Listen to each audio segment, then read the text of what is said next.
마태복음 28장 16절에서 20절 말씀을 봉독해 드립니다. 16절, 11 제자가 갈릴리에 가서 예수께서 지시하신 산에 이르러 17절, 예수를 배웠고 경배하나 아직도 의심하는 사람들이 있더라. 18절, 예수께서 나와 말씀하여 이르시되 하늘과 땅의 모든 권세를 내게 주셨으니. 19절, 그러므로 너희는 가서 모든 민족을 제자로 삼아 아버지와 아들과 성령의 이름으로 침례를 베풀고. 20절, 내가 너희에게 분부한 모든 것을 가르쳐 지키게 하라. 볼지어다 내가 세상 끝날까지 너희와 항상 함께 있으리라 하시니라. 아멘. 예수님 사역 마무리 말씀이라고 하는 주제로 마태복음과 마가복음, 누가복음과 요한복음, 사도행전 이 5권의 책 속에서 예수님께서 마지막 사역의 마무리 말씀을 어떻게 하셨는가 함께 살펴보므로 예수님의 귀하신 은혜를 함께 생각해 보고자 합니다. 오늘 본문 말씀에 보면 마태복음 28장 16절로 20절 이 말씀의 주된 내용의 포인트는 예수님의 12 제자 가운데 한 사람은 제갈 길로 갔고 한 사람은 예수님에 대한 신앙 고백이 랍비 정도로 알았기 때문에 이 가룟 유다가 자기를 하고 나무에 달려서 인생 최후를 맞이하게 되었습니다. 이 말씀 속에서 16절의 말씀은 기독교 신앙관 가운데 예수님이 천지되으신 하나님이시고 창조주이시며 만왕의 왕이 되시고 우리의 구원의 주가 되시는 이 바른 고백이 없이는 하나님과 상관없는 자가 되기 때문에 성령의 감동을 통해서 마태라고 하는 기자는 마태복음 28장 16절에 이 말씀부터 언급하고 있습니다. 또 예수님께서 그 지시한 산으로 가라고 명하셨기 때문에 제자들이 11명이 거기 모였습니다. 예수님을 볼 때 경배하는 사람도 있었지만은 아직까지도 인간이기 때문에 의심하는 사람이 있더라 했습니다. 이 본문을 보면 부활이라고 하는 것은 인류 역사상 있었던 일이 아니기 때문에 예수님이 십자가에 보혈을 쏟아 죽으시고 죽으신 지 3일 만에 부활한 이 사건은 2000년 전의 일이지만 아무도 부활을 본 자가 없습니다. 예수님께서는 상식을 깨고 하나님의 권능으로 인생에게 부활이 있다고 하는 첫 열매를 보여주시기 때문에 예수님의 부활을 믿는 사람도 있지만 제자 가운데도 아직까지 의심이 일어났다는 것을 그대로 표현하고 있습니다.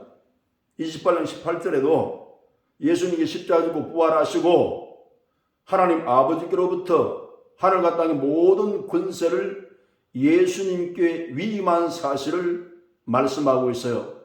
그래서 하나님을 믿되 여호와 하나님을 믿지만 구원의 주, 우리를 위해서 십자가에 죽으시고 내 죄를 청산하신 예수님을 구원의 주인으로 고백하지 않으면 올바로 예수님을 믿는다고 하나님께서 인정하시지 않습니다. 모든 권세가 예수님께 위임되었기 때문입니다. 그래서 예수님의 이름으로 기도해야 그 기도도 하나님이 접수를 해서 받으시고 예수님의 이름 없이는 천국은 갈 수가 없습니다.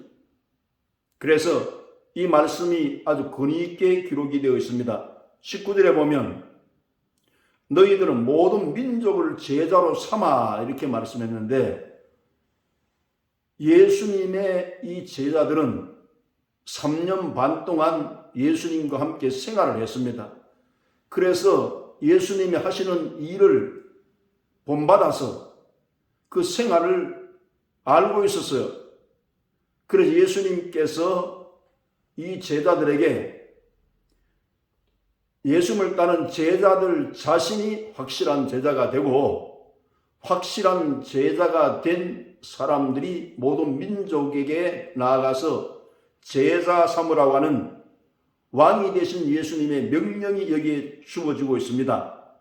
그래서 이것은 하나님께서 직접 사회 마무리에 명령하신 거예요. 그리고 반드시 아버지와 아들과 성령 이름으로 침례를 주라 했기 때문에 성삼위 하나님은 삼위일체의 하나님이신데 이 명령이 주어지고 있습니다. 그래 침례는 받아도 되고 안 받아도 되고 이런 것이 아니라 예수 믿는 사람이 첫 번째 침례부터 받는 순종을 요구하고 있다 이 말입니다. 예수님 십자가 죽음과 함께 우리가 죽고 3일 만에 부활하신 하나님과 함께 부활했다고 하는 이 간접적인 체험을 주는 것이 침례이기 때문에 예수님은 마지막 마무리 사역에 이 말씀을 가지고 명령하고 있다 이 말씀입니다. 예수님이 20절에 내가 너에게 분부한 모든 것을 가르쳐 지키게 하라. 사복음서, 마태복음, 마가복음, 누가복음, 요한복음 이 복음서를 통해서 예수님의 분부하신 일을 요약해서 중점적으로 꼭 알아야 할 일들을 이 책에다 기록을 했습니다.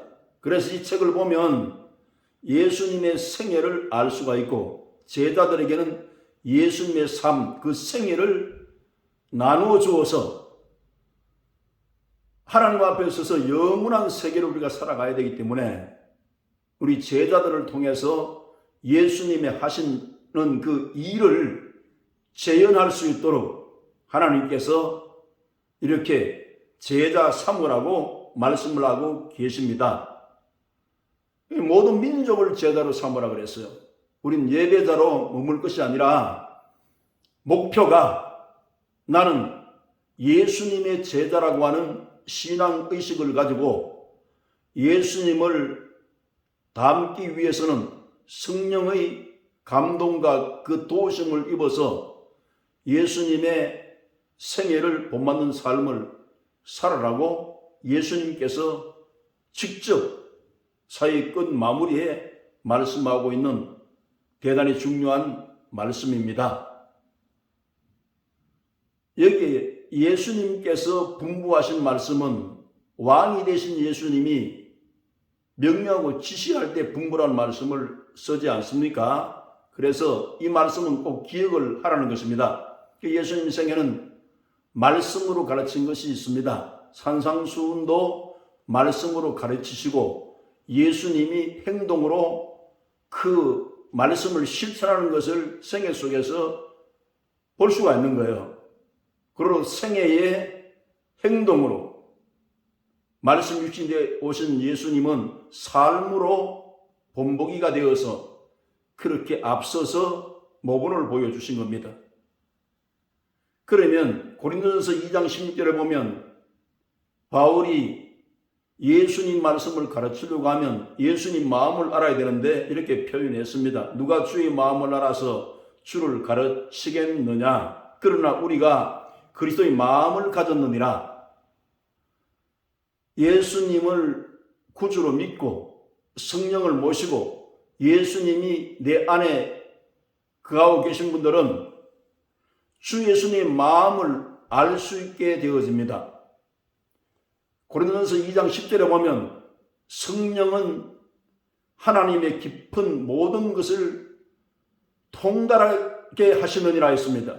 예수님 마음을 알 수 있다는 거예요. 그리고 십자가에 달리신 예수님 마음도 성령을 통해서 깨닫게 해주시는 겁니다. 십자가에 달리신 예수님 마음이 어떤 마음입니까? 사랑하는 마음, 인생을 긍휼히 여기는 마음, 용서하는 마음, 아낌없이 사랑을 주는 그와 같은 마음입니다. 그래서 예수님께 십자가에 매달린 것은 우리를 극진히 사랑하심으로 모든 인간의 죄악을 예수님 탓으로 돌리고 죄도 하나도 없으신 예수님이 우리의 죄짐을 짊어지고 대신해서 십자가에 죽음을 치르신 것은 이건 사랑 아니고서는 할 수가 없는 행동입니다. 그래서 로마서 5장 8절에 예수님께서 우리를 위하여 죽으신 것은 십자가 죽으신 것이잖아요. 하나님께서 우리를 위하여 자기의 사랑을 확증했다고 했는데 예수님 십자가를 바라보면 우리를 사랑한 그 흔적이 지금도 하나님의 감동으로 느껴지게 되어 있습니다. 십자가에서 보혈을 쏟고 땀을 흘리고 고통을 당하면서 몸부림치는 것은 우리의 죄악을 심각하게 생각하시고 그 죄를 대신 지지 아니하면 죄에서 노인할 자가 한 사람도 없기 때문에 의인은 없나니 한 사람도 없다 그랬잖아요. 그리고 예수님께서 대신 이 짐을 진 것이 사랑의 걸작품이다 그 말씀입니다. 하나님께서 이 일을 자원하셨고 인생을 측은히 여겨서 이러한 마음을 가지고 우리에게 다가오셨음을 말씀하는 겁니다. 그리고 마태복음 4장 19절에 보면 예수님께서 제자들을 부른 목적을 말씀합니다.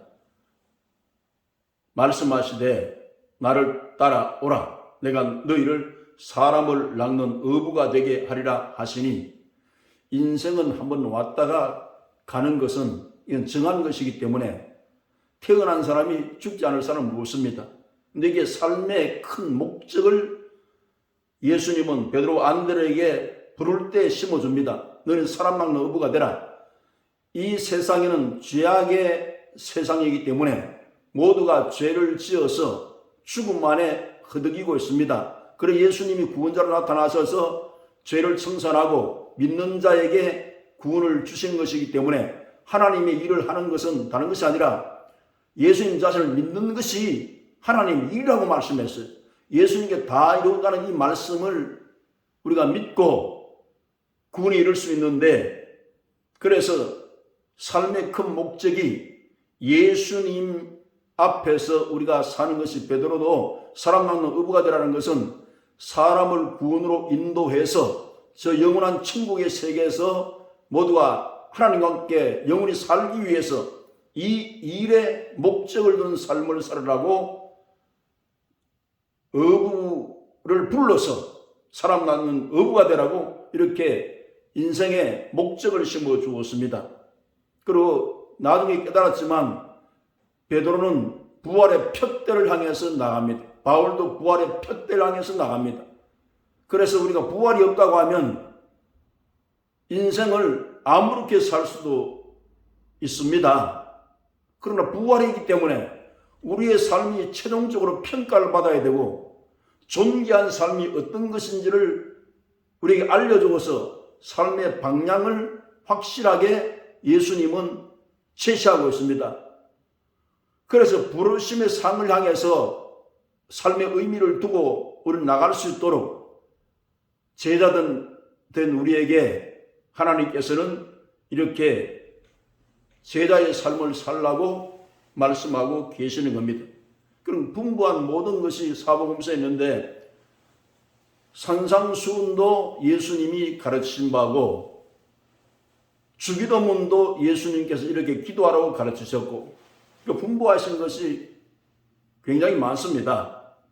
그래서 사랑하라, 전도하라, 나를 기념하기 위해서 성찬을 시행해라, 또 섬기면 내가 너희들과 함께 있다, 침례를 베풀라. 이 모든 것은 하나님께서 우리에게 주신 명령이기 때문에 가르쳐 지키라고 여기에 말씀한 것은 가르치는 것도 행함으로 그 열매가 나타나지 않으면 가르치는 것이 아니라는 겁니다.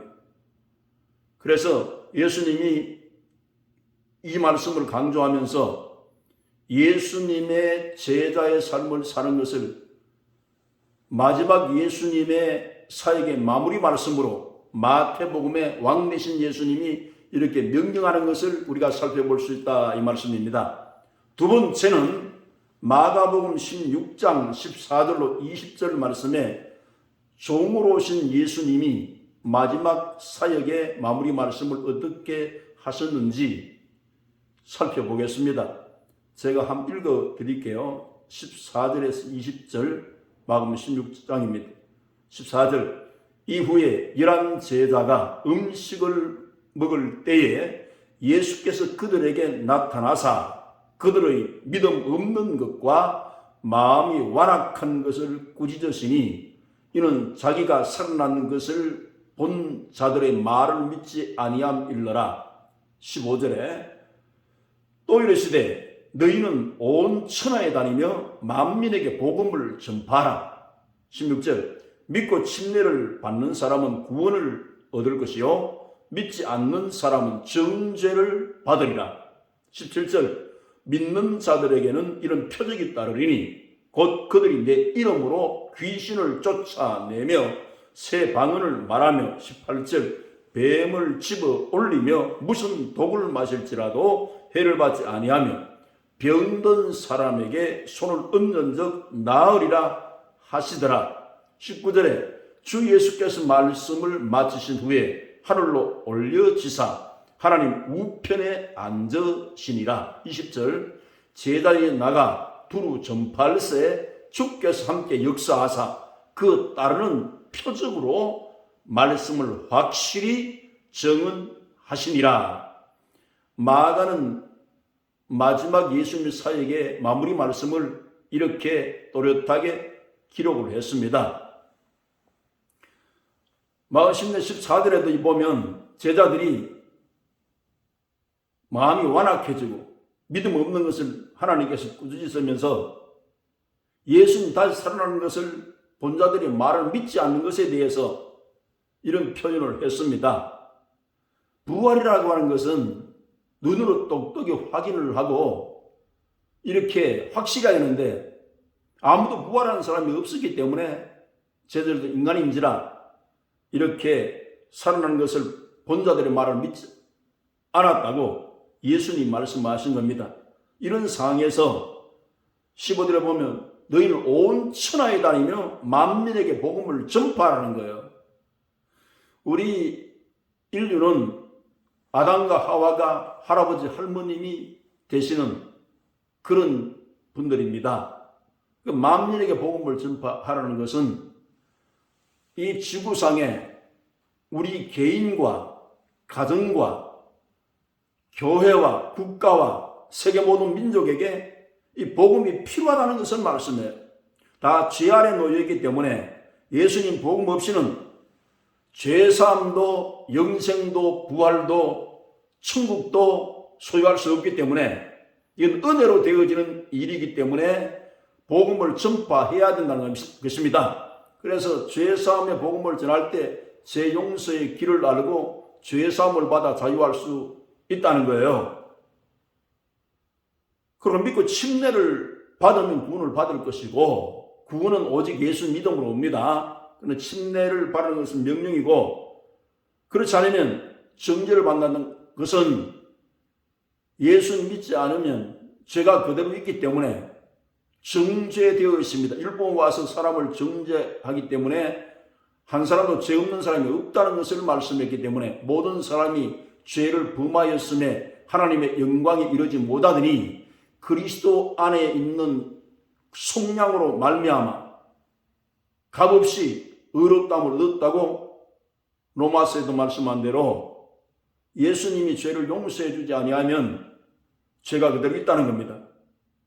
그리고 예수님 믿는 자에게는 표적이 있다는데 예수님 직접 하신 말씀이 예수님 이름으로 귀신을 쫓아내며 새 방언을 말하며 뱀을 집어 올리며 무슨 독을 마실지라도 해를 받지 아니하며 병든 사람에게 손을 얹은 적 나으리라. 약속이 있습니다. 복음을 전할 때 손만 얹어라.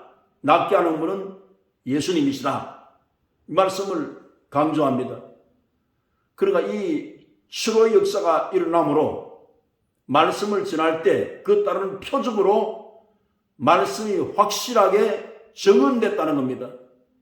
예수님 복음 자체가 능력이 있지만 그 따르는 치료하는 표적을 통해서 병자들이 나음을 받아 하나님의 살아계심을 순간순간마다 증거할 수 있도록 이와 같이 하나님께서 약속해 주신 것입니다.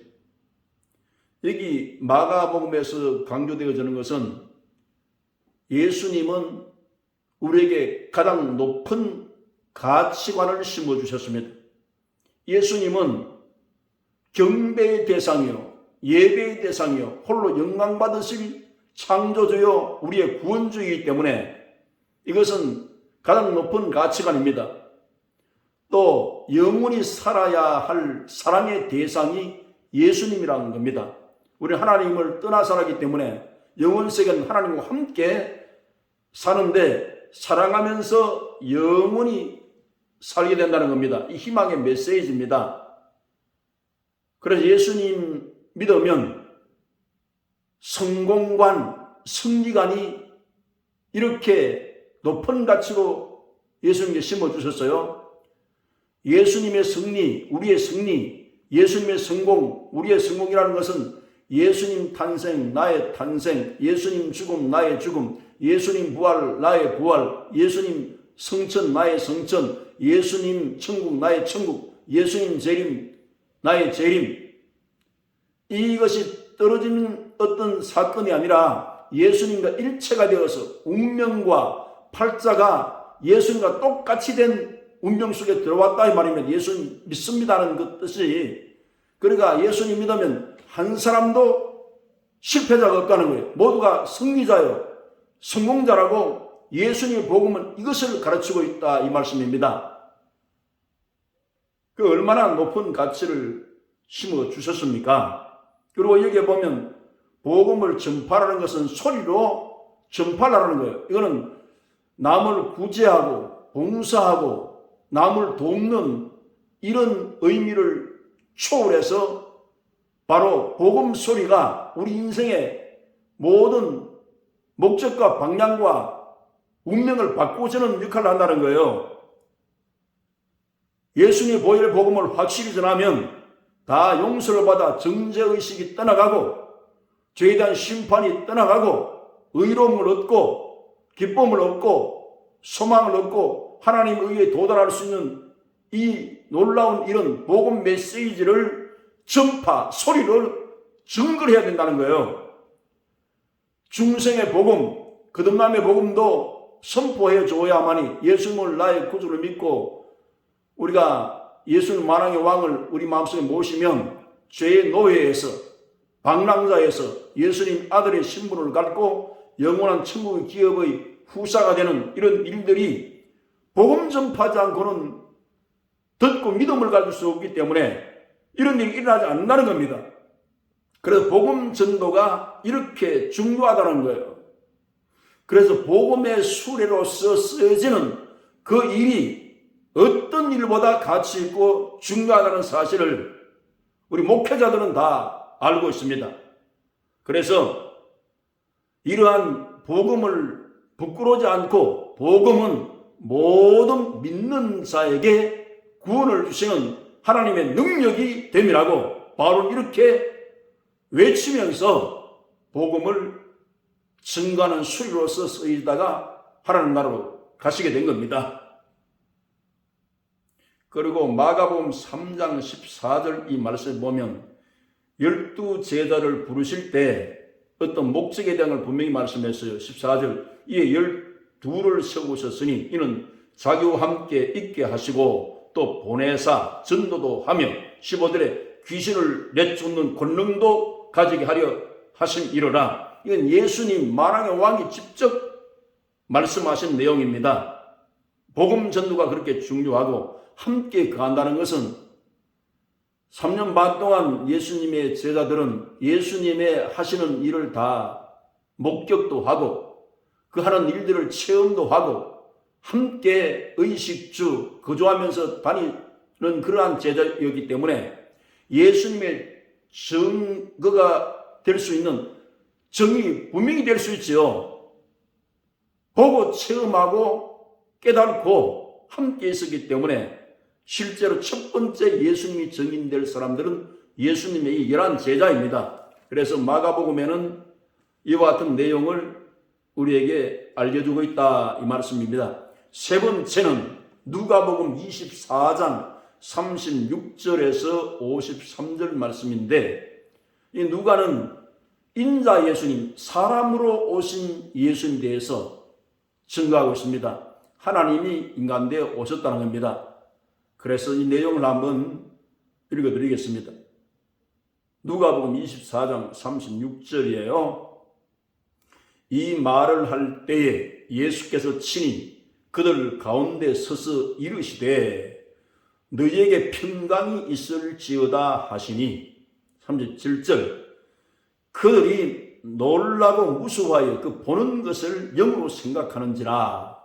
38절, 예수께서 이르시되 어찌하여 두려워하며 어찌하여 마음에 의심이 일어나느냐. 39절, 내 손과 발을 보고 나인 줄 알라. 또 나를 만져보라. 영은 살과 뼈가 없으되 너희 보는 바와 같이 나는 있느니라.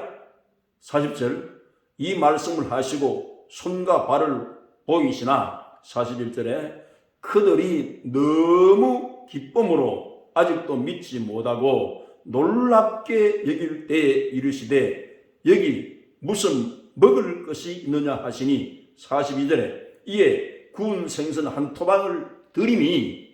43절, 받으사 그 앞에서 잡수시더라. 44절, 또 이르시되 내가 너희와 함께 있을 때에 너희에게 말한 바 곧 모세의 율법과 선자의 글과 시편의 날을 가리켜 기록된 모든 것이 이루어져야 하리라 한 말이 이것이라 하시고. 45절을 봅니다. 이에 그들의 마음을 열어 성경을 깨닫게 하시고. 46절, 또 이르시되 이같이 그리스도가 고난을 받고 제3일에 죽은 자 가운데서 살아날 것과. 47절에 또 그의 이름으로 죄사함을 받게 하는 회개가 예루살렘에서 시작하여 모든 족속에게 전파될 것이 기록되었으니. 48절에 너희는 이 모든 일의 증인이라. 49절에 볼지어다 내가 내 아버지께서 약속하신 것을 너희에게 보내리니 너희는 위로부터 능력으로 입혀질 때까지 이 성에 머물라 하시니라. 예수께서 그들을 데리고 베다니 앞까지 나가서 손을 들어 그들에게 축복하시더니 축복하실 때에 그들을 떠나 하늘로 올려주시니. 52절에 그들이 그에게 경배하고 큰 기쁨으로 예루살렘에 돌아가. 53절, 늘 성전에서 하나님을 찬송하니라. 이렇게 기록이 되어 있습니다. 이 누가복음의 골자, 그 중심 포인트의 말씀을 잠깐 생각해 보겠습니다. 부활의 모습을 예수님 제자들은 직접 보았어요. 예수님이 손과 발을 보이시면서 나인 줄 알라 그랬기 때문에 영은 뼈와 살이 없지만 나는 여기 있지 않느냐. 생선을 가지고 잡수셨어요. 그러니까 부활이 너무나 확실하고 또렷하다 이 말입니다. 그래서 예수님께서 44절에 보면 모세의 율법과 선자의 글을 시편에 기록된 것이 나를 가리켜 기록한다는 것은 예수님 십자가의 죽음의 모든 그 기록의 역사가 예수님께서 인간으로 오셔서 우리의 죄를 대신하여 십자가에 죽고 부활하실 것에 대한 그 실체의 이야기를 말씀한 것이라고 예수님이 똑똑하게 지금 가르쳐주고 있습니다. 그래서 성령을 열어서 깨닫게 했는데 예수께서 고난받고 죽은 사람 안에 부활하신 것이 이것을 통해서 죄사함을 받는 일이 이 회개가 예루살렘을 중심으로 해서 온 모든 민족에게 전파되게 하기 위해서 이렇게 하나님의 복음이 계획되어 있다 이 말입니다. 이 모든 일에 지금 열한 제자가 너희가 이에 증인이라는 것은 똑똑히 부활도 보았으니까 증거를 하고 이것은 맞습니다 하는 것이지, 부활을 보지도 않고 체험도 안 했는데 부활의 증인될 수가 없는 겁니다. 그래서 기독교 복음은 확실한 거예요. 이 제자들이 이렇게 복음을 확실히 전했기 때문에 오늘날 대한민국도 이렇게 복음이 전달되어서 한국도 이렇게 교회가 세워지고 많은 사람들이 복음의 자유를 누리는 이런 복이 확실하게 증인된 사람들을 통해서 복음이 전파되었기 때문입니다. 그 힘이, 예수님 말씀하셔요. 자동차도 엔진이 있고 그 휘발유를 거기 주입을 해야 동력을 일으켜서 진행을 하는 것처럼 우리가 신앙생활도 보고 듣고 체험했지만 성령의 능력이 우리 몸을 사로잡고 그 능력이 나가서 역사할 때 온전히 복음이 전파될 수 있다는 것을 예수님은 많이 강조를 했습니다. 그리고 위로부터 능력을 힘입기 전에는 복음 전도가 힘이 없다는 거예요. 예수님 그걸 아시고 이렇게 무장시켜서 복음 전파에 내보내신 것을 성령이 또렷하게 기록하고 있기 때문에 이 성령의 권능을 힘입어서 하나님 일을 하라고 예수님께서 말씀하고 계시는 겁니다. 그러면 성령의 권능을 힘입고 성령의 감동을 받고 성령이 우리 속에 조명하면 하나님의 비밀한 일들이 깨달아지기 시작을 하고 성령의 그 뜻을 우리가 성령의 감동으로 이해를 하게 되어집니다. 그래서 성령의 충만함을 받기 전에는 성령 자체가 잘 믿어지지를 않습니다. 성령이 깨닫게 해서 성경을 확실하게 믿게 될 때는 성령으로 이해가 되기 때문에 우리가 성경을 통해서 하나님의 전지전능하신 권능을 깨닫게 되어집니다. 초신자들이 이해가 잘 안 되는 부분들이 여러 군데 있어요. 예수님께서 무리로 걸어가셨다. 과학적으로 물리적으로 이게 맞는 일인가?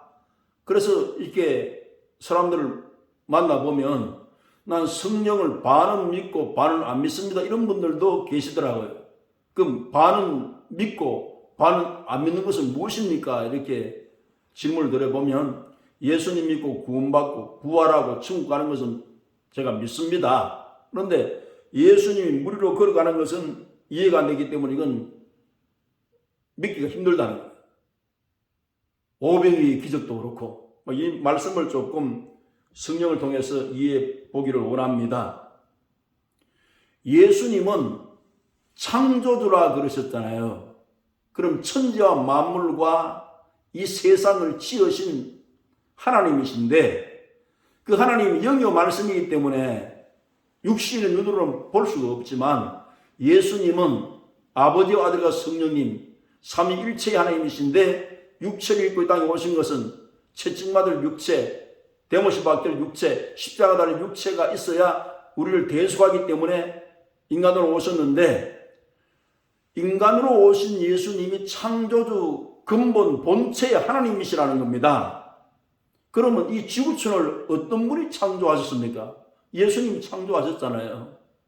아버지가 아들과 성령님 삼위일체 하나님께서. 그러면 바다도 지으시고 강도 만드시고 모든 짐승들과 삼라만상을 다 창조하신 분인데, 그 넘치 못하심 없다는 말은 다른 말이 아닙니다. 물을 창조해서 인간의 이성에 매여있기 때문에 이해가 안 되지만, 물을 창조하신 하나님은 물 위로 걸어가실 수도 있고 충분히 걸어가실 수 있죠. 전지전능하시기 때문에 모르는 것이 없어지고 넘치 못하심이 없어져요. 그럼 이 세계를 인간적인 이성으로 이해를 하려니까 이해가 안 되지만, 바다를 창조하시는 분이 육신으로 나타나기 때문에 물으로 걸어오시는 저분은 하나님이시다, 이렇게 알 수 있도록 그렇게 하신 것이고, 구약성경에 보세요. 사드락과 메삭과 아벳노고가 7대가 뜨거운 풍爐불에 들어가도 머리털도 상하지 아니하고, 고의 빛도 변하지 아니하고 불탄 냄새도 없이 그 세 사람이 불 속에 들어가도 타지도 않고 불 속에서 그대로 나오잖아요. 불에 타지도 않도록 섭리할 수 있는 전능하신 하나님이라는 겁니다. 우리가 믿는 하나님이 이렇게 인간 능력과 한계를 초월해서 능치 못하심이 없는 하나님을 믿게 된 것입니다. 하나님을 성경을 통해서 이해를 하는데 그 하나님의 능력이 육신 입고 오셔서 무리로 걸어가시는 거, 하나님 편에 볼 때는 이건 뭐 아주 쉬운 일이에요. 그럼 천지지으신 하나님이 바다로 걸어오시다가 물에 빠져서 죽으실 분이 아니잖아요. 이렇게 이해를 하면 아주 성령께서 깨닫게 해줄 때는 의심 없이 믿어집니다. 하나님께서는 천사를 통해서 사자 입도 봉해요.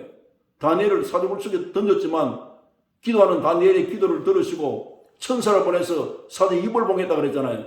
능치 못하시는 하나님께서 기도의 응답으로 사자가 사람을 못 물게 하면 물지 못합니다. 그리고 대적자들을 집어 던졌더니 처자까지 다 부셔버렸어요. 사자가. 그런 능력의 하나님이 우리가 믿는 하나님이라는 것을 성령의 계시와 하나님 말씀을 통해서 이 하나님을 믿으라고 이렇게 말씀하시는 겁니다. 오병이어 똑같은 있습니다. 물고기 2마리 떡 5덩어리로 5,000명을 먹이고 12광주로 남았다. 그 떡 5덩어리 물고기 2마리로 하늘을 들어 축사 감사기도 했다 그랬잖아요. 초신자들이 이거 볼 때 뭐 이런 경험해 본 적도 없고 들은 적도 없기 때문에 뭐 의심을 하는 것도 그 무리가 아닙니다. 근데 성경을 읽다 보면 없는 것 가운데서 있게 하시는 분이 하나님이세요. 전능하시다 그랬잖아요. 해와다가 별들이 절침 없었습니까? 하나님께서 말씀을 통해서 저 공중에 다신 겁니다. 저런 능력의 하나님께서 아니 물고기도 그 창조하신 하나님 창조하셨고 하늘에서 만나를 내려가지고 40년 이스라엘 민족 장정 50만 하고 분열을 통해서 200만 되는 이스라엘 민족을 새벽마다 만나 내리신 하나님께서 그 베스 강가에서 물고기 덩어리 떡 덩어리로 5천 명을 먹이고 12광주 남게 하는 거 뭐 천강줄이 만강줄이 남게 하실 수 있어요. 그렇게 이해를 하면 그 하나님께서 볼 때는 뭐 간단한 일들입니다. 물로 포도주가 되게 하는 거 이것도 뭐 하나님 능력이 능치 못하시면 없어지기 때문에 이건 인간적으로 볼 때는 물로 포도주가 금방 될 수가 없어요. 묵히는 과정도 있기 때문에 하나님은 능하지 못하심이 없기 때문에 물을 변해서 포도주가 되게 할 수 있는 그 역사가 금방 일어난다 해도 이 무리가 아닌 것은 하나님은 그런 분이다 이 말씀입니다. 풍랑이 일어나는 바다를 잠잠케 했다. 그럼 풍랑도 바람도 또 하나님이 주관하실 때 시편은 바람 곡간이 있다고 했는데 풍랑이 일어나는 것도 풍랑아 잠잠하라 하면 풍랑이 잠잠해져요. 하나님 명령에 파도도 잠잠해지고 풍랑도 잠잠해질 수 있는 능력의 하나님이 우리가 믿는 하나님이다 이 말씀입니다. 하나님이 시시한 그런 하나님 아니세요.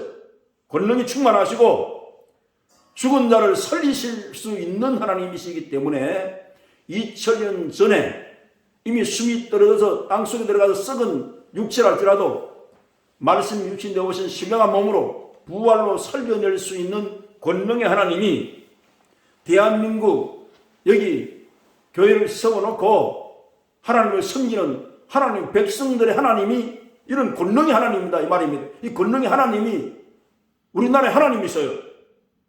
그러면 이 능치 못하심 없는 하나님을 배경 삼고 살아간 나라 민족이 부흥하고 잘되고 강건하고 세계 속에서 우두머리가 얼마든지 될 수 있죠. 권능의 하나님의 지혜로 하나님을 배경 삼고 나가면 그 나라를 어떻게 할 겁니까? 하나님이 함께하는 나라가 가장 좋은 나라다 이 말씀입니다. 그런 하나님을 믿고 있어요. 그래서 기독교 복음은 계속 확산돼야 됩니다. 예수님이 불치의 병을 고치시잖아요. 지구촌에 안 일어났던 일들이 소경이 눈을 뜨고 벙어리가 입에 풀려서 말을 하고 안전병이가 일어나고 중풍병자가 즉석에서 불과 몇 초 만에 나와서 자리를 들고 걸어갑니다. 한센병 환자 안수 딱 하면 그 즉석에서 바로 나와서 기뻐 뛸 수 있어요. 이분은 살아계신 하나님이 인간의 몸을 입고 오셨을 뿐이지 하나님 본체 자체라는 겁니다. 그래서 예수님의 이름은 그분의 사역을 담고 있기 때문에 예수님의 이름만 나타나면 병도 치료함이 역사를 하고 예수님 이름을 믿으면 사람도 거듭나서 하나님의 아들이 순식간에 되어지는 이런 일들이 복음을 통해서 나타나기 때문에 복음은 언제든지 역사하면 좋은 일을 일으키십니다.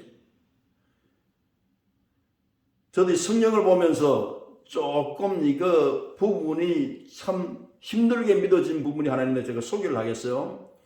열왕기하 6장의 말씀을 보면 1절로 7절에 엘리사라고 하는 선자가 있었는데 그때 신학교를 짓기 위해서 성도들과 함께 강가에 그 나무를 베러 갔었는데 강가가 있는 그 산이겠죠. 도끼로 나무를 이렇게 찍다가 도끼 자루가 빠지면서 도끼 쇠붙이가 강물에 빠집니다. 그런데 엘리사가 나무를 꺾어다 던지니까 쇠붙이가 뽕 떠올랐어. 좀 가만히 생각을 해보니 성경이 참 묘하구나 하는 생각을 그 당시에 가졌습니다. 근데 어느 순간에 성경이 깨닫게 해주는데 선지자 여기 엘리사가 하는 일로 보이느냐? 엘리사를 앞에 세워놓고 하나님이 지금 일하고 있다. 그 무슨 말인가 하면 구약 성경에는 하나님이 영이요 말씀으로 안 보이기 때문에 선자를 앞에 세워놓고 배후에 하나님을 보여주시는 겁니다. 그러면 그걸 떠오르게 하는 분이 어떤 분입니까? 전능하신 하나님이 이스라엘에 살아 계시다는 것을 선자를 통해서 보여주는 것이기 때문에 이렇게 보여주는 눈이 열리기 시작을 했어요. 그날은 영혼의 습박이라는 것처럼 참 마음이 시원하게 기뻤습니다. 왜인가 하면 모세가 홍해를 가는 것이 아니라 모세를 앞세워 놓고 80 넘은 모세를 앞세워 놓고 하나님이 홍해를 동풍으로 밤새 불게 해서 새벽에 가르치잖아요. 요단강도 엘리야가 이렇게 오솔마라 치면 요단 강물이 갈라지더라. 엘리야가 무슨 재주가 있으면 그렇게 합니까? 엘리야를 앞에 세워놓고 일은 하나님이 하신다 그랬잖아요. 성취하는 분도 하나님이고 일을 만드신 분도 하나님이라 그랬잖아요. 하나님이 갈라놓았다고 생각하니까 능치 못하신 분도 하나님께서 뭘 못하시겠느냐. 그날 제가 큰 깨달음을 가지고 성경을 달리 보기 시작을 했어요. 그래서 엘리사 시대의 수냄 여인의 그 일도 이렇게 이해가 되었어요. 수냄 여인이 그 남편이 선지 학교에 다녔잖아요. 그 병들어서 죽었습니다. 아들이 있는데 그 아들이 이제는 종으로 팔려가게 되었어요. 빚이 잔뜩 져 있습니다. 그래서 엘리사를 찾아왔더니 엘리사가 그래서 너 집에 무엇이 있느냐? 기름병 한 명이 있습니다. 그래. 그러면 동네 가서 그릇을 빌려라. 그리고 문을 닫고 아들과 함께 그 기름병에 기름을 거기에 그릇에 부으라 그랬어요. 그러면 방에 가득하도록 그릇을 빌려왔으면 방문을 닫은 것이고 대문에 가득하도록 했으면 앞마당에 그릇이 가득한 것이고 어떻든 그 기름을 부었는데 기름 한 병 가지고 위에 부으면 꽉 차고 이쪽에도 가득 차고 그 기름이 좀 어디서 나온지 모르지만 다 차고 난 후에 기름이 딱 떨어졌다 그렇게 성경 기록하고 있거든요. 이 부분이 제가 믿기가 가장 힘든 부분이었습니다. 근데 성령께서 깨닫게 해주시더라. 엘리사가 무슨 재주가 있어서 그런 것이 아니라 내가 배후에서 능치 못하시 없는 하나님이 없는 것을 있게 하는 하나님이 그 제자의 가정에 빛을 갚아주기 위해서 내가 그거 기름을 쏟아부으면 가득가득 차도록 내가 했느니라 이런 깨달음과 확신이 오는 순간에 성경을 보는 눈이 달라지기 시작했어요. 이 모든 역사가 배후에는 하나님 역사하는 것이기 때문에 이치는 똑같습니다. 십자가의 죽음과 부활도 하나님이 다시 살리셨다 그랬잖아요. 예수님을 성경 그대로 읽어보면 모든 일은 배후의 하나님 역사는 역사의 주인이 하나님이십니다. 그렇기 때문에 이스라엘 역사를 이끌어간 분이 예수님이시고 성삼위 하나님이시잖아요.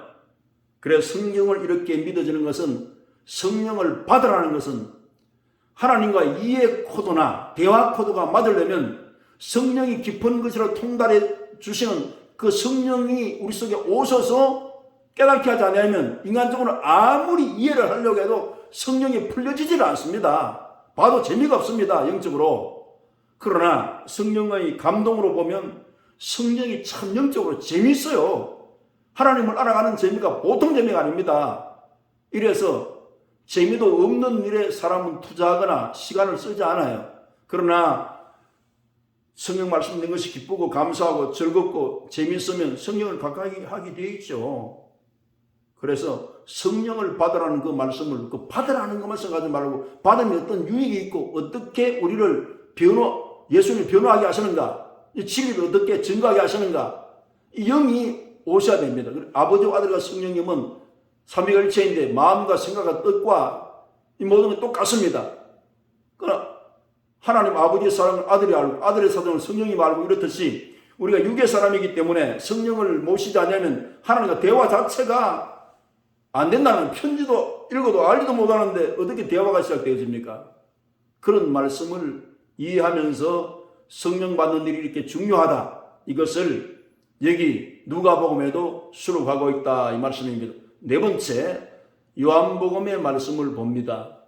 요한복음에는 예수님이 하나님의 아들인 걸 증거하고 또 이렇게 기록한 내용은 하나님의 아들 예수님을 구주로 영접해서 죄사함을 받고 구원받는 목적으로 이 요한복음을 기록했음을 기자는 말씀하고 있어요. 요한복음 20장 19절 23절을 제가 읽어보겠습니다. 왜 이렇게 읽는가 하면 이 성경 말씀을 누구에게 감동시키려고 할 필요가 없을 것 같아요. 왜냐 하면 성경 자체가 성령의 감동으로 기록했기 때문에 성령이 그 말씀을 깨닫게 해주면 다 감동받게 되어 있습니다. 그렇게 되어 있어요. 자, 19절을 봅시다. 이날 곧 안식 후 첫날 저녁 때에 제자들이 유대인들을 두려워하여 모인 곳의 문들을 닫았더니 예수께서 오사 가운데 서서 이르시되 너희에게 평강이 있을지어다. 이 말씀 봐도 제자들이 얼마나 놀랍니까? 지금 겁이 나서 문을 닫고 지금 있는데 예수님이 그 가운데 나타나셨어요. 참 놀라운 일입니다. 20절 이 말씀을 하시고 손과 옆구리를 보이시니 제자들이 주를 보고 기뻐하더라. 21절 예수께 또 이르시되 너희에게 평강이 있을지어다. 아버지께서 나를 보내신 것 같이 나도 너희를 보내노라. 예수님은 하나님 아버지께서 이 세상에 파송한 분이기 때문에 성령으로 마리아의 태를 통해서 이 땅에 오셔서 아버지의 분부하신 뜻대로 오셨습니다. 하나님 아버지가 예수를 보내신 것 같이 예수님도 제자들을 세상에 보낸다는 거예요. 이 말씀을 하시고 그들을 향하여 숨을 내쉬며 이르시되 성령을 받으라. 아담이 선악과를 먹고 타락한 뒤부터 성령이 떠났습니다. 인간을 지을 때 그 흙으로 만드시고 생기를 그 코에 불어넣으신 생명이 된 지를 이렇게 설하면했는데 이 성령을 불어넣은 것이죠.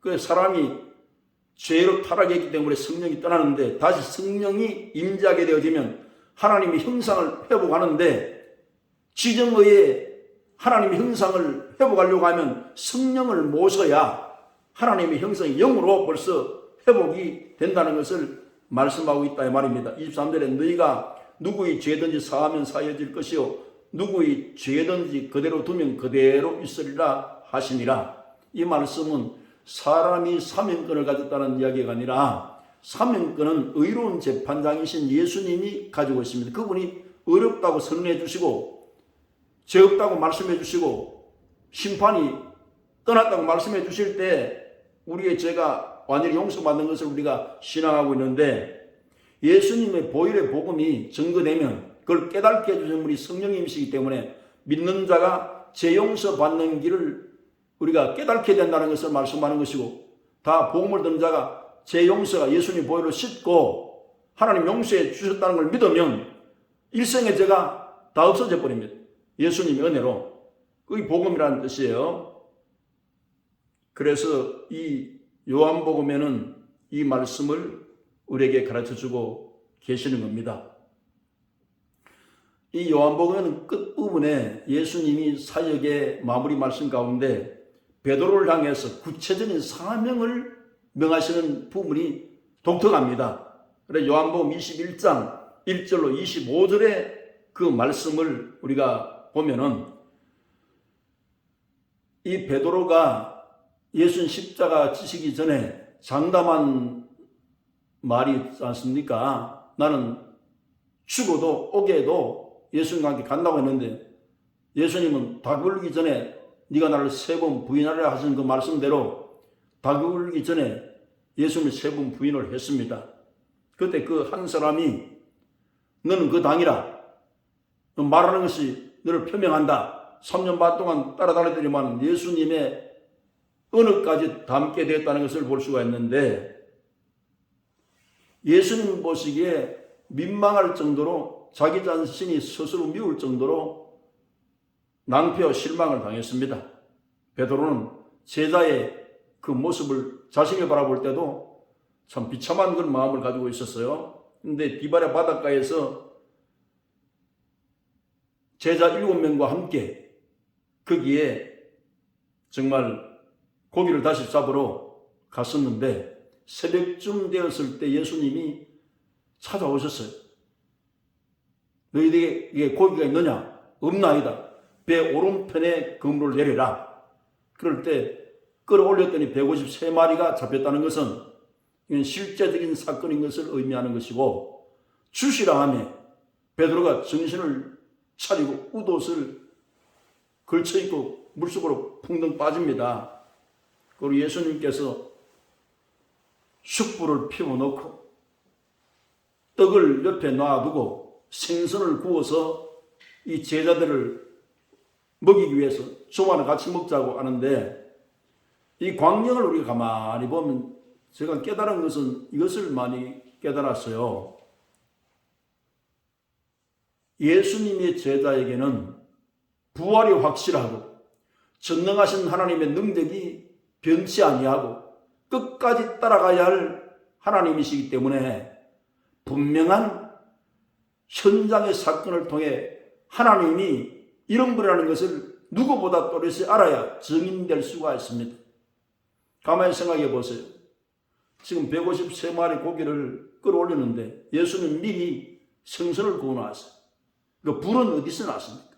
숯불에는 숯은 어디서 났습니까? 이게 창조의 하나님에 대한 깊은 감동을 여기에서 기록하고 있는데 하나님은 창조주이시기 때문에 물고기 만들 수 있어요. 이스라엘 민족은 바위를 쳐서 창조의 생물을 먹었어요. 바위에서 그냥 발을 치면 거기서 물이 쏟아 나왔습니다. 그 하나님께서 디베랴 바닷가에서 물고기를 창조해가지고 그 불은 어디 있습니까? 아니, 주님이 불을 못 만드시겠어요? 우리 인간은 라이터나 성냥불을 걸어대야 되지만은 예수님 그럴 필요 없는 것은 능치 못하신 거 없기 때문에 그런 과정도 필요가 없습니다. 숯도 금방 만들어낼 수 있는 분이 하나님이세요. 떡은 그럼 어디 났습니까? 새벽에 하늘에서 만나를 40년 내리는 그 주인공이신 전지전능하신 하나님이 이 제자들에게 확실하게 자, 떡도 내가 만들어서 이거 창조의 떡 한번 먹어봐.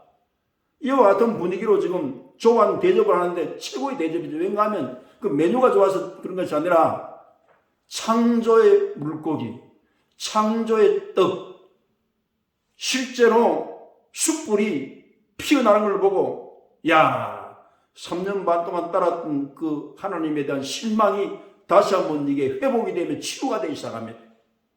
오늘부터 이제 일은 진짜 일어난다.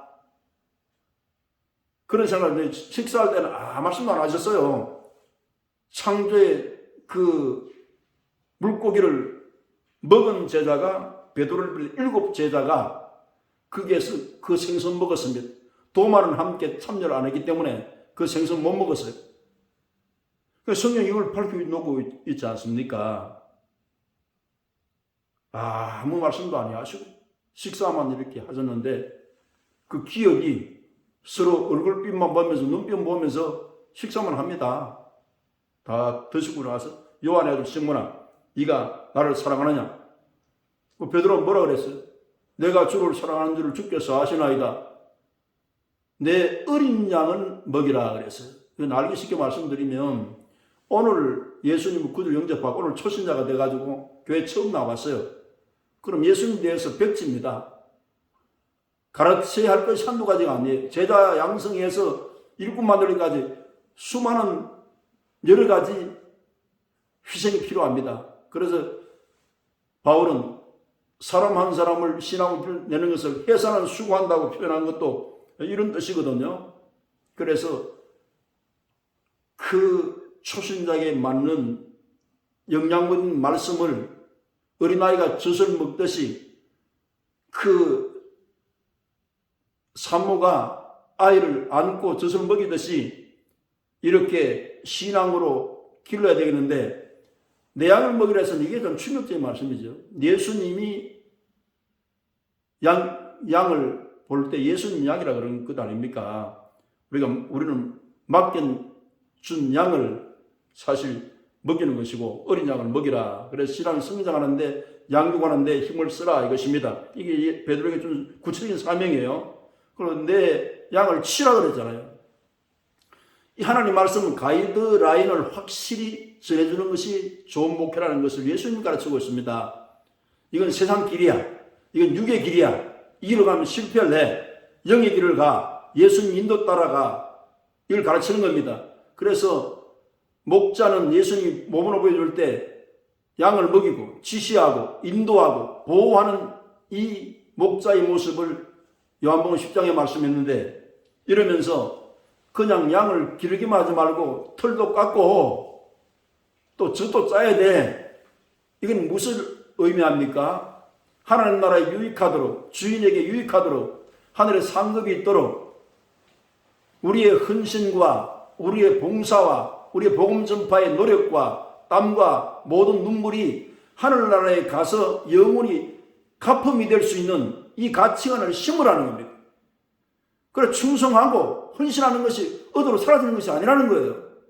그 양을 치라는 말씀이 그 말씀 아닙니까? 양을 먹어보고 그 목장을 가지고 양 먹이는 이 목축을 하는 분들은 너무나 이해가 쉽죠. 그런데 또 내 양을 먹이라 이렇게 세 번째는 그렇게 질문하고 또 대답도 하지 않습니까? 베드로와 예수님 사이에. 그런데 여기 7 제자가 듣고 있는데 마태복음 26장 35절에 보면 베드로가 이르되 내가 주와 함께 죽을지언정 주를 부인하지 않겠나이다 하고 모든 제자도 그와 같이 말하니라. 베드로만 그런 게 아니에요. 똑같이 그렇게 말씀을 했어요. 베드로를 지금 드러내놓고 이야기를 하지만 다 똑같이 들으라고 하는 말씀 아니겠습니까? 그러니까 베드로에게만 양을 먹이라는 것이 아니라 주의 제자가 된 모든 분들에게 적용되는 말씀을 지금 말씀하고 있는 것이거든요. 구체적인 사명을 말씀했어요. 그러니까 제자될 사람들은 성경 많이 읽어야 됩니다. 말씀이 내 속에 거해야 되기 때문에. 그래서 이걸 구체적으로 보면 요한복음에 말씀했어요. 요한복음 15장 7절 8절 제가 읽어보겠어요. 너희가 내 안에 거하고 내 말이 너희 안에 거하면 무엇이든지 원하는 대로 구하라. 그리하면 이루리라. 8절 너희가 열매를 많이 맺으면 내 아버지께서 영광을 받으실 것이요 너희는 내 제자가 되리라. 그러면 제자가 되고 하나님의 말씀 거하는데 어떻게 해야 제자의 삶을 사는가? 요한복음 15장 5절에 나는 포도나무에 너희는 가지라. 그가 내 안에 내가 그 안에 거하면 사람이 열매를 많이 맺나니 나를 떠나서는 너희가 아무것도 할 수 없습니다. 신앙생활은 예수님 안에 계신 것, 예수님께서 우리 안에 계신 것, 내가 예수님 안에 있는 것, 이게 제일 중요합니다.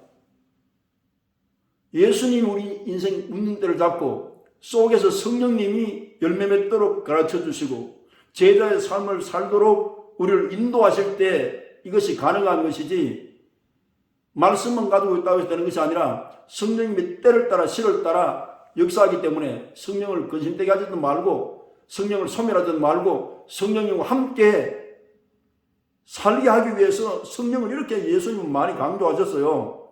예수님의 성령이 포도나무 가지처럼 그 진액이 흘러 들어가면 예수님 모습을 닮아가는 것은 뭐 당연한 이치가 아니겠습니까? 예수님 제자 삼으라고 했는데 제자의 어떠한 능력도 주시지 않고 제자가 될 수 없기 때문에 성령은 끝없이 우리 신앙을 발전시키고 성장시키고 예수님이 하시는 일을 우리도 재현할 수 있도록 끝없이 성령님이 이끌어 가시기 때문에 우리가 주님 안에 있으면 저절로 열매 맺힌다는 것이 그 말씀이 맞습니다. 우리 힘으로 능으로 신앙생활이 되든가요? 예수님이 우리를 적극적으로 도와주셔서 이렇게 이끌어 가셔야 된다는 것을 말씀하고 있습니다. 요한복음은 아주 중요한 말씀을 우리에게 전달해 주고 있다는 것을 기억하시기 바랍니다. 다섯 번째, 마지막으로 사도행전 1장 3절로 11절에도 누가라고 하는 이방인인데 부활하신 예수님께서 구주되심을 증거하는 이 사도행전은 부활을 초점으로 전하는데 그 내용을 한번 살펴보겠습니다. 사도행전 1장 3절 11절 말씀 3절 그가 고난받으신 후에 또한 그들에게 확실한 많은 증거로 칭히 살아계심을 나타내사 40일 동안 그들에게 보이시며 하나님 나라의 일을 말씀하시니라. 예수님께서 십자가 죽으시고 3일 만에 부활하시고 40일을 유대 땅에 다니시면서 여러 사람이 나타내서 보이셨다고 말씀했어요. 부활을 본 자가 없기 때문에 많이 보여주시려고 예수님께서도 노력을 많이 하셨습니다. 500명 무리 가운데서도 보여주시고 4절에 사도와 함께 모이사 그들에게 분부하여 이르시되 예루살렘을 떠나지 말고 내게서 들은 바 아버지께서 약속하신 것을 기다리라. 약속의 성령이기 때문에 예수님 복음 시대에 제자들은 3년 반 동안 따랐지만 육의 생각을 가지고 따랐고 성령을 받지 못한 상태입니다. 성인이 이것을 분명히 밝히고 있어요. 몇 날이 못 돼서 약속의 성령이 온다 그랬잖아요. 그리고 예수님 성천하시고 열흘 되었을 때 마가의 다락방에서 성령이 강림해서 교회도 시작되어지고 이렇게 성령의 역사가 넘치게 임하게 되었습니다. 5절에 여호와는 물로 침례를 베풀었으나 너희는 몇 날이 못되어 성령으로 침례를 받으리라 하셨느니라. 그들이 모였을 때 예수께 여쭈 이르되 주께서 이스라엘 나라를 회복하심이 이때이니까 하니 아직까지도 제자들은 부활을 해도 이제 식민지 이 나라가 로마를 몰아내고 이제 해방의 날 이를 준비할 다시 이제 우리가 힘을 얻었기 때문에 일 한번 해볼까요? 이러한 생각을 가지고 있었는데 그게 아닙니다. 예수님의 계획과 의도는 그들이 모였을 때 예수께서 이르되 주께서 이스라엘 나라를 회복하심이 때니까 하니 이르시되 때와 시기는 아버지께서 자기의 권한에 두셨으니 너희가 알 바 아니요 그랬습니다. 딱 선을 그었어요. 신경 쓰지 말라는 겁니다. 8절에 오직 성령이 너희에게 임하시면 너희가 권능을 받고 예루살렘과 온 유대와 사마리아와 땅끝까지 이르러 내 증인이 되리라 하시니라. 이 말씀을 마치시고 그들이 보는데 올려져 가시니 구름이 그를 가리어 보이지 않게 하더라. 10절 올라가실 때 제자들이 자세히 하늘을 쳐다보고 있는데 흰옷 입은 두 사람이 그들 곁에 서서 11절 이르되 갈릴리 사람들아 어찌하여 서서 하늘을 쳐다보느냐 너희 가운데서 하늘로 올려주신 이 예수는 하늘로 가심을 본 그대로 오시리라 하였느니라. 500명 정도 감람산에 이렇게 모여서 예수님이 성천 모습을 보고 있는데 구름이 이렇게 가리면서 천사가 와서 또 이렇게 말하는 내용이 예수님 가신 그대로 딱 재림한다는 약속을 지금 하고 있습니다. 그런데 열흘까지 500명 가운데 120명이 마가 요한의 다락방에서 기도하는 처소가 120명을 수용할 수 있는 그런 처소를 이렇게 생각해 볼 때 마가 요한의 다락방이 좋겠다 싶어서 바로 예루살렘 떠나지 않고 이들은 저녁 기도에 힘썼다고 말씀했는데 열을 되었을 때 불의 혀같이 갈라지는 것이 각자 머리 위에 있고 성령이 강림함으로 이 성령을 받았습니다. 그래서 베드로 이 사도가 군중 앞에서 외칠 때 너희들이 십자가에 못 박아서 죽게 하신 예수님을 하나님 다시 살리셨고 또 예수님 이름을 믿으면 회개하고 예수님 믿으면 죄사함을 받고 성령을 선물로 받으라는 이 정도도 전하시고 또 세술에 취했다고 할 때 이건 세술에 취한 것이 아니라 요엘 선자의 말씀대로 성령이 임해서 이와 같은 일이 일어난다는 것을 바로 확실히 전했어요.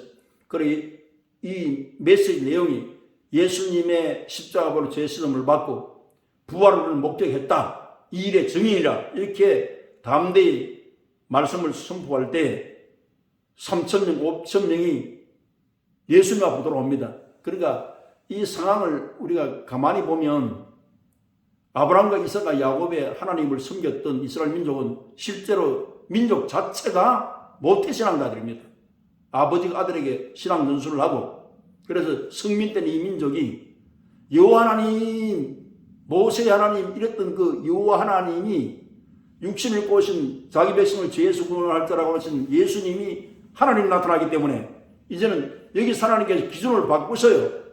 유대민족이든지 이방민족이든지 이제 십자가에 죽고 부활하신 이부터는 예수님은 하나님을 믿어야 진짜 하나님을 믿는 것이고 이들이 하나님의 자녀로서 이제 거듭나는 것은 이방세계나 유대민에 똑같다고 말입니다. 그러니까 이틀 만에 8,000명이 돌아온 것은 여호와 하나님을 믿는 신앙에서 예수님이 참 하나님이시구나 구원주이시구나 하는 것을 받아들이고 영접하는 이 사건입니다. 그러니까 이틀 만에도 8,000명의 구원이 가능하다는 거예요. 이것을 성령께서 우리에게 가르쳐 주시는 겁니다.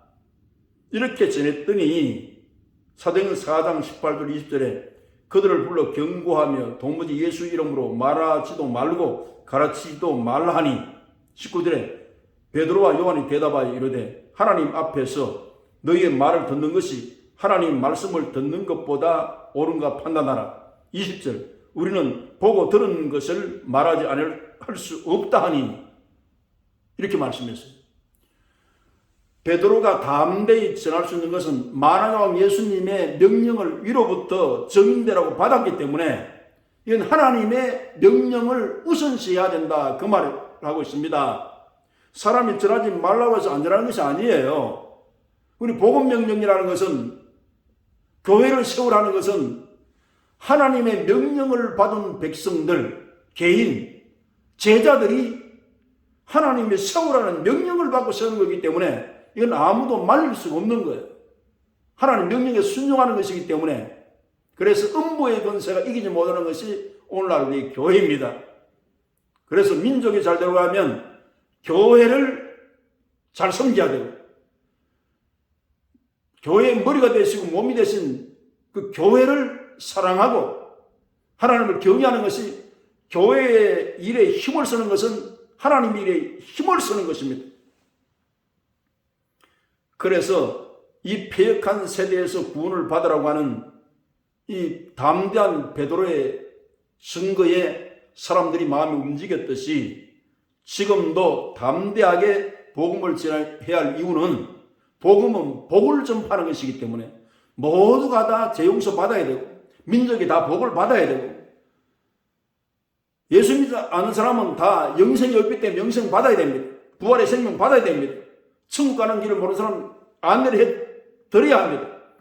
그 천국 복음이기 때문에 하늘의 복을 받도록 이 복음을 주셨기 때문에 복음을 부끄러워하지 않고 이 복음 전파가 예수님 재림에서 오시는 그날까지 왕성한 복음의 역사를 통해서 놀라운 부흥의 기적들이 도처에 나타날 수 있는 하나님의 역사가 넘치게 임하게 되시기를 주 예수님의 이름으로 축원합니다.